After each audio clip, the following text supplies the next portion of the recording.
40 ಕೋಟಿ ಒಂದು ಸಲ, 40 ಕೋಟಿ 2 ಸಲ, 100 ಕೋಟಿ. ಪಂಚರ್ ಆಗಿರೋ ತನ್ನ ಸೈಕಲ್ ರಿಪೇರಿ ಮಾಡೋಕೆ ದುಡ್ಡಿಲ್ಲದ ಭಿಕಾರಿ ಮನೆಯಳಿಯ ಒಂದು ಡೈಮಂಡ್ ಕಲಿಗಾಗಿ ಹೇಗೆ 100 ಕೋಟಿಯ ಹರಾಜ್ ಕರ್ದ. ದೇಶದ ಬೆಲೆ ಬಾಳುವ ಆ ಡೈಮಂಡ್ ನ ದೊಡ್ಡ ದೊಡ್ಡ ಶ್ರೀಮಂತರು ಖರೀದಿ ಮಾಡೋಕೆ ಆಗದಿರುವಾಗ ಅದನ್ನ ಹೇಗೆ ಒಬ್ಬ ಭಿಕಾರಿ ಮನೆಯಳಿಯ ಖರೀದಿ ಮಾಡ್ದ. 1 ನಿಮಿಷದಲ್ಲಿ ಭಿಕಾರಿ ಶ್ರೀಮಂತನಾದ ರೋಚಕ ಕಥೆಯನ್ನ ಕೇಳಿ.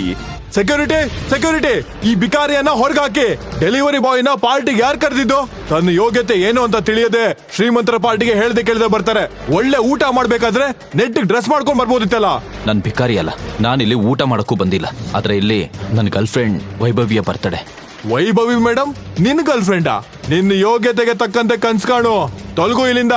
ನೀನು ಊಟ ಮಾಡೋಕ್ ಬಂದಿದ್ಯಾ ಅಂತ ನಾನ್ ತಿಳ್ಕೊಂಡ್ರೆ ನೀನ್ ಯೋಗ್ಯತೆಗಿಂತ ಹೆಚ್ಚು ಮಾತಾಡ್ತೀಯಲ್ಲ. ಅದನ್ನ ಕೇಳಿ ಸಾಮ್ರಾಟ್ನ ಸಹನೆಯ ಕಟ್ಟೆ ಮೀರಿತ್ತು. ಅವನ ಕಣ್ಣುಗಳಲ್ಲಿ ಬೆಂಕಿಯ ಜ್ವಾಲೆ ಇತ್ತು. ಅವನು ಜೋರಾಗಿ ಕಿರ್ಚೋಕೆ ಶುರು ಮಾಡ್ದ. ವೈಭವಿ ಎಲ್ಲಿದ್ಯಾ? ಹೊರಗ್ ಬಾ. ಅಲ್ಲ, ಇನ್ನು ಡ್ರಾಮಾ ನೋಡಕ್ಕಿದ್ಯಾ? ಸಾಮ್ರಾಟ್ನ ಸ್ವರ ಕೇಳ್ತಿದ್ದಂತೆ ವೈಭವಿ ಓಡ್ಕೊಂಡು ಹೊರಗೆ ಬಂದವಳೆ ಡೆಲಿವರಿ ಬಾಯ್ ಡ್ರೆಸ್ ಹಾಕೊಂಡು ಸಾಮ್ರಾಟ್ ಕೈಯಲ್ಲಿ ಕೇಕ್ ಬಾಕ್ಸ್ ಹಿಡ್ಕೊಂಡಿದ್ದನ್ನ ನೋಡ್ತಾಳೆ.